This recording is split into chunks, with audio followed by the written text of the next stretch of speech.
Dieta planetaria tra salute, ambiente e disuguaglianze. Nei corridoi scientifici, nei ministeri dell'agricoltura e nei forum climatici internazionali si sta facendo strada con forza un'idea che unisce salute umana e sostenibilità ambientale: la Planetary Health Diet, proposta a giornate dalla Commissione Eat Lancet 2025.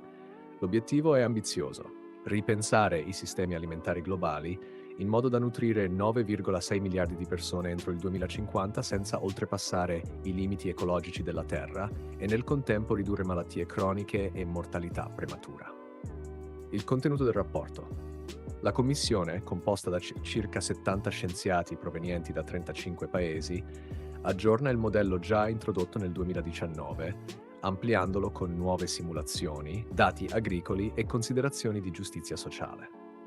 Secondo il rapporto, il sistema alimentare attuale, dalla produzione agricola al trasporto, lavorazione e spreco, contribuisce a circa il 30% delle emissioni globali di gas serra. Se non si interviene, anche eliminando tutte le emissioni da fonti fossili, il settore cibo rischia di spingere il mondo oltre la soglia di 1,5 gradi Celsius di riscaldamento. La nuova dieta planetaria è pensata per essere flexitariana, largamente basata su alimenti vegetali con qualche concessione a prodotti animali, ma in volumi ben ridotti. Cereali integrali, frutta, verdura, legumi, frutta secca e oli insaturi sono al centro, mentre carne rossa, zuccheri aggiunti, grassi saturi e alimenti ultraprocessati devono essere contenuti. In termini quantitativi, il modello suggerisce circa 150 grammi, 3-4 porzioni, di cereali integrali al giorno, almeno 500 grammi di frutta e verdura al giorno, 75 grammi di legumi, 25 grammi di frutta secca, carne rossa, una porzione a settimana, da 0 a 200 grammi settimanali, pollame, fino a 2 porzioni settimanali, da 0 a 400 grammi, pesce fino a 2 porzioni settimanali da 0 a 700 grammi. Latticini, circa una porzione al giorno, fino a 500 grammi totali in latte, yogurt o formaggio. Uova, 3-4 a settimana.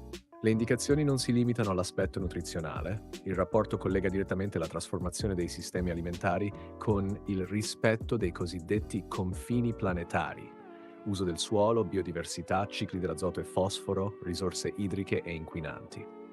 Una pagina centrale del rapporto è dedicata all'equità sociale. Oggi meno dell'1% della popolazione mondiale vive in quello che gli autori chiamano uno spazio giusto e sicuro, in cui le necessità alimentari, i diritti, la salute e i limiti ambientali siano rispettati simultaneamente.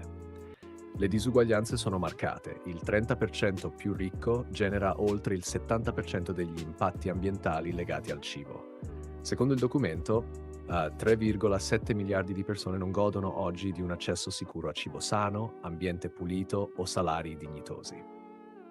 Sul fronte numerico che più attira l'attenzione dei media, il rapporto sostiene che l'adozione globale della dieta planetaria potrebbe prevenire circa 15 milioni di morti premature ogni anno legate a malattie croniche, da diabete di tipo 2, malattie cardiovascolari, alcuni tumori, fino a disturbi neurodegenerativi.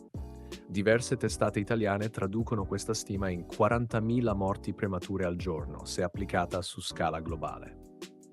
Infine, il rapporto avverte che per tradurre dal modello alla realtà serve un cambiamento strutturale. Politiche agricole orientate alla sostenibilità, incentivi e disincentivi fiscali, regolamentazione del marketing alimentare, investimenti nelle infrastrutture della distribuzione e nella riduzione dello spreco alimentare. Le critiche, i peli dell'analisi e i nodi aperti. Una proposta con questa portata non poteva evitare critiche, resistenze e interrogativi. Innanzitutto, quanto è davvero accessibile questa dieta per chi è povero? Uno studio collegato segnala che circa 2,8 miliardi di persone non possono permettersi la versione più economica di un'alimentazione sana. Questo indica che il problema non è soltanto cosa consigliare, ma chi può permetterselo. Inoltre, un'analisi su prezzi, impatti ambientali e profili nutrizionali in 181 paesi mostra che cibi con minore impronta ecologica tendono a costare meno all'interno dello stesso gruppo alimentare, ma i consumatori spesso non hanno accesso o informazione sufficiente per scegliere queste opzioni. Sul piano scientifico emerge dibattito sulle stime di mortalità evitabile. La traduzione dei dati epidemiologici in morti salvate comporta assunzioni forti: modelli, correlazioni, scaling. Alcuni critici dicono che i risultati siano sovrastimati perché il salto dal livello individuale a quello globale comporta incognite non trascurabili. Questa critica era già emersa con la versione 2019 del rapporto. Da ultimo c'è un problema politico e culturale. Il settore della carne e dei latticini ha reagito duramente fin dalla prima versione del report del 2019, lanciando campagne mediatiche contro le raccomandazioni di taglio del consumo animale.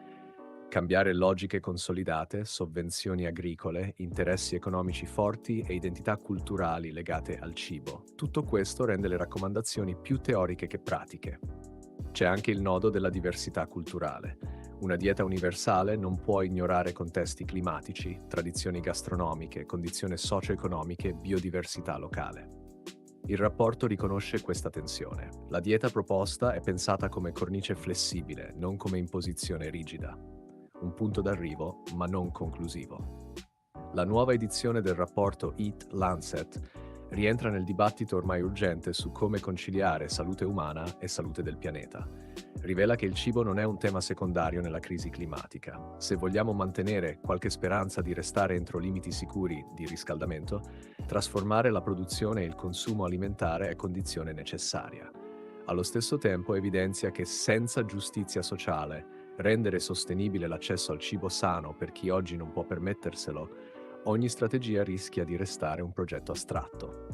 In un futuro non troppo lontano, le decisioni su sussidi agricoli, investimenti nelle infrastrutture alimentari, politiche fiscali e regolamentazioni del cibo potrebbero fare la differenza tra un percorso in cui dieta planetaria rimane una bella formula e uno in cui diventa parte reale delle nostre tavole.